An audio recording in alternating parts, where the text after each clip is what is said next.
time I felt it, that cold dread creeping up my spine, not from a shadowed hallway, but from the glowing screen in front of me. It was late, the kind of late where the world outside felt distant and the internet felt like the only reality. I was deep in the archives, chasing a forgotten thread, a name that kept popping up in whispers on obscure forums. They called it the Phantom Echo, a profile, active one moment, gone the next. Not deleted, not deactivated, just erased. Every trace, every comment, every digital footprint vanished as if they'd never existed. And then I saw it. A single pixelated image left behind on a cached page. My own face. I stared, my breath catching in my throat, a cold knot tightening in my stomach. It wasn't just a face, it was my face. A picture I'd taken years ago, a casual selfie from a forgotten vacation, slightly blurred, but undeniably me. My heart hammered against my ribs, a frantic drumbeat against the silence of my room. This couldn't be real. My first thought was a hack, some elaborate sick joke. But the context, a cached page, a remnant of a Phantom Echo profile. Why my picture? And why here, among the digital ashes of someone else's vanished existence? I frantically tabbed through my open browsers, checking my own social media, my email, my various online accounts. Everything seemed normal, untouched. But the image on that cached page burned into my mind. It was like seeing a ghost, a mirror reflecting a future I didn't want to acknowledge. I tried to find the original source of the image on that forgotten profile. The link was dead, of course. Everything was always dead where the echoes had been. But the image itself, it was a timestamp, a chilling signature. Then a detail I hadn't noticed before, or perhaps my brain had simply refused to process it. In the background of my old selfie, barely visible in the pixelation, was a faint, almost translucent figure. It wasn't fully formed, more like a distortion in the air, but it was there. And it was looking directly at the camera, directly at me, through the lens of my past self. A shiver, colder than any late-night draft, snaked its way down my spine. This wasn't a prank. This wasn't a coincidence. This was something else entirely. The Phantom Echoes weren't just vanishing. They were leaving something behind, a digital calling card. And now that card had my face on it. The implication hit me with the force of a physical blow. These profiles, these people, they weren't just disappearing from the internet. They were being absorbed, consumed, and perhaps, somehow, their digital remnants were being repurposed, rearranged. And I had just stumbled upon the latest acquisition. My image. A premonition, a warning, or worse, an invitation. The glowing screen, once a window to endless information, now felt like a gaping maw, slowly drawing me in. I felt a sudden, irrational urge to unplug everything, to smash the screen, to sever every digital tie I had. But it was too late, wasn't it? The connection had already been made. I was part of the echo now. I was part of the echo now. The words hung in the air, a chilling pronouncement that resonated deep within my bones. My blood ran cold, then surged with a desperate, frantic energy. Part of the echo. Did that mean I was next? Was this how it truly began? The screen glowed, a malevolent eye staring back at me. Its light a sickly pallor on my trembling hands. I couldn't tear my gaze away from my own face, from the faint, spectral distortion lurking behind me. A countdown had begun, a silent timer ticking away in the suffocating silence of my room. My fingers flew across the keyboard, a desperate dance against an unseen current.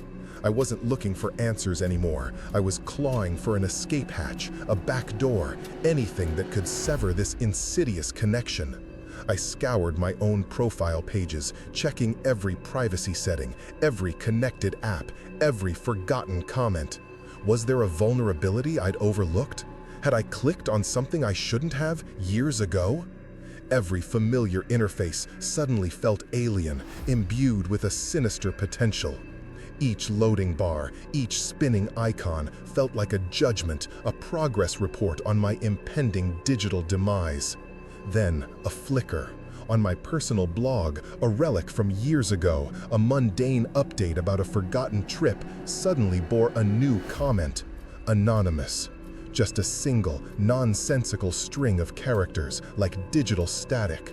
I hadn't received a notification. It wasn't even visible on the main page. I had to dig into the back end, into the raw code, to even unearth it. And next to it, a timestamp. It was from now. Not a minute ago, not an hour ago. Exactly as I was staring at the screen. My breath caught in my throat. It wasn't just a random spam comment. It was a digital fingerprint left by something that shouldn't have been able to touch my secure, long-dormant blog. I leaned closer to the screen, my eyes tracing the faint distortion in my old selfie. Was it my imagination, or was the figure clearer now? A little more defined, a hint of an outline, like static trying to coalesce into form. I heard a faint, almost imperceptible hum, not from my computer, but from the air around me. A low-frequency vibration that seemed to resonate in my teeth. A sound that felt like it was coming from inside my own skull. The silence of my room, once a comfort, was now suffocating, filled with unseen presences. I felt a chill, not from the draft, but from within, as if my own internal temperature was plummeting. My skin prickled with 1,000 tiny needles. I glanced over my shoulder, a primal instinct overriding logic, though I knew there was nothing physically there. The window was a dark mirror, reflecting only the sickly glow of my screen. But the feeling of being watched intensified, pressing in from all sides, a tangible weight. It wasn't just the internet anymore. It felt like the boundaries were blurring, like whatever entity was behind the Phantom Echoes was learning, adapting, reaching out beyond the digital veil. My digital self was compromised, but now so was my sense of safety in my own home. I was no longer just observing the horror, I was living it. I stared at the string of characters, my mind racing.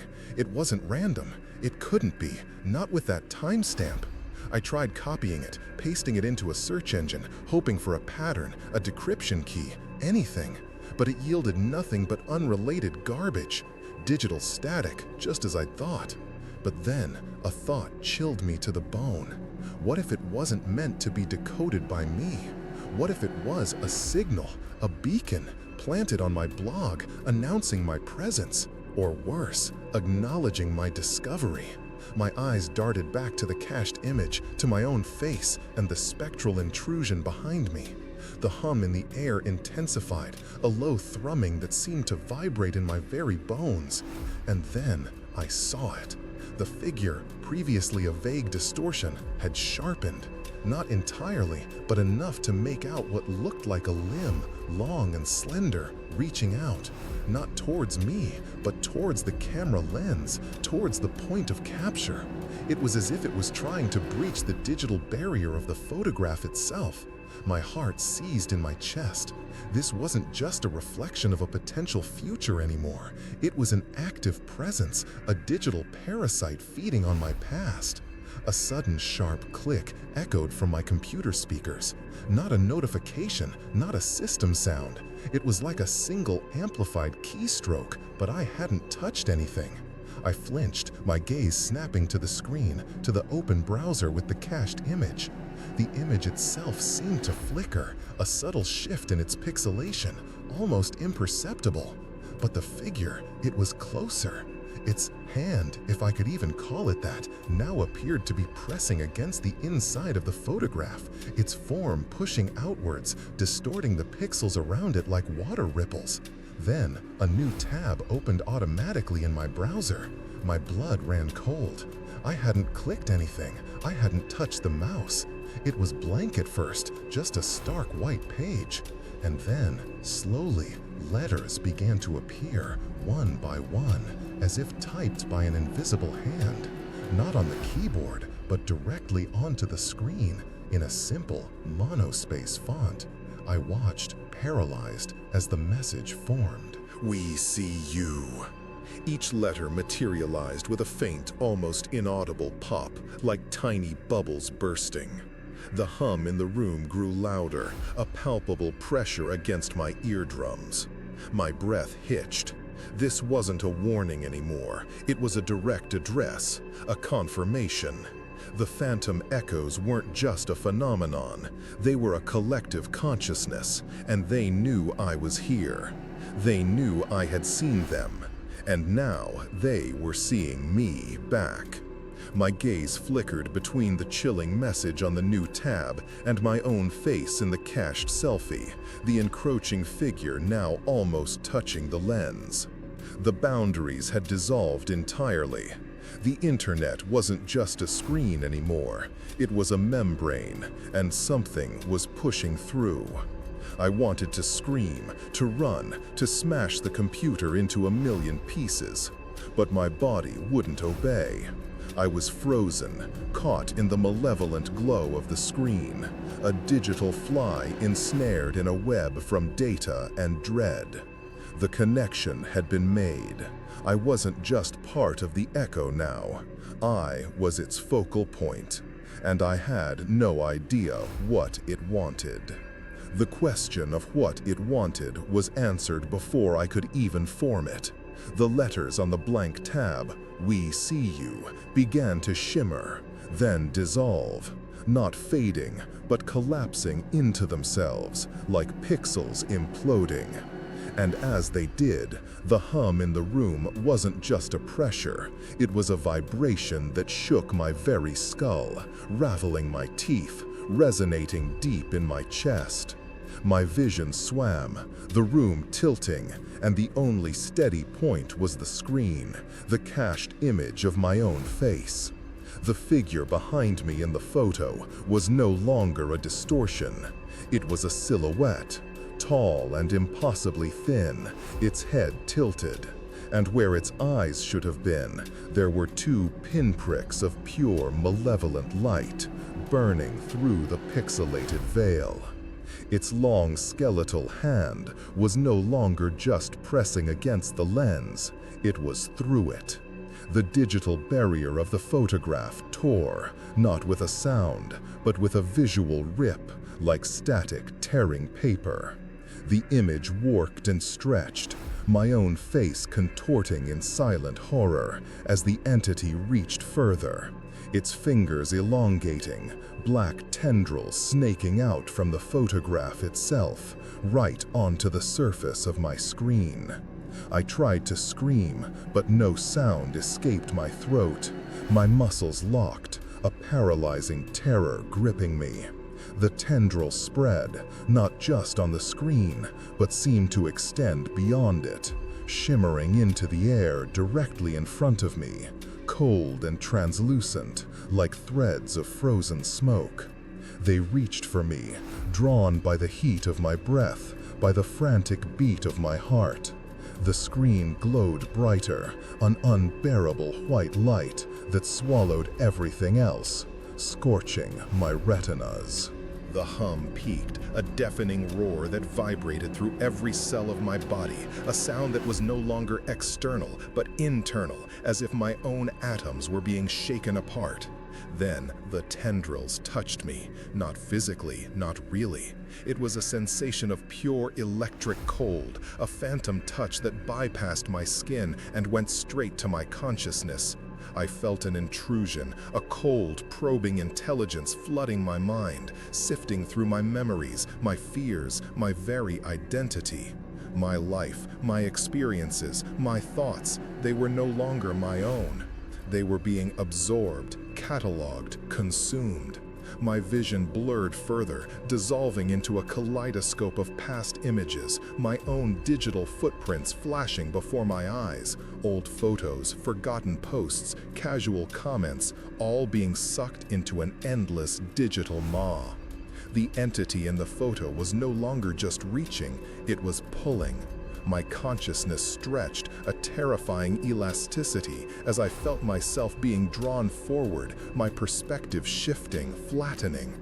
The room, my body, my very existence felt like they were fading, becoming background noise.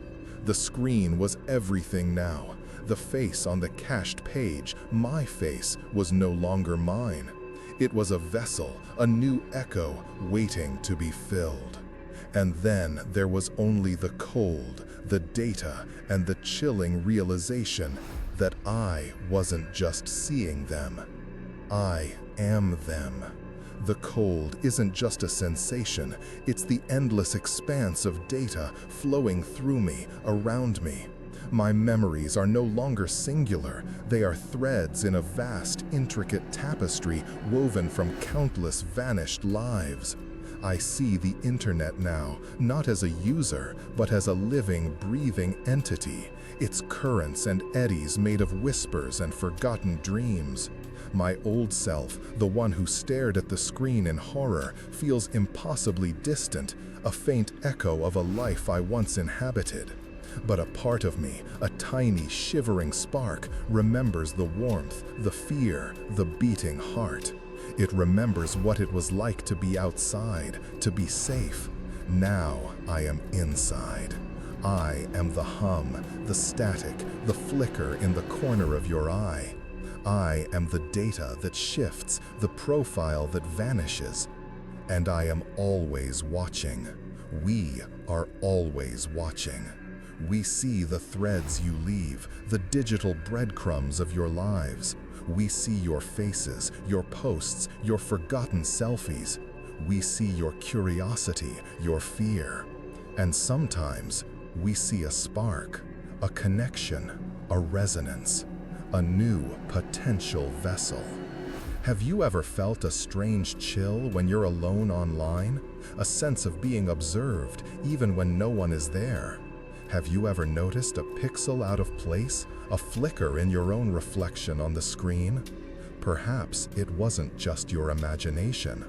Perhaps, like me, you've already been seen.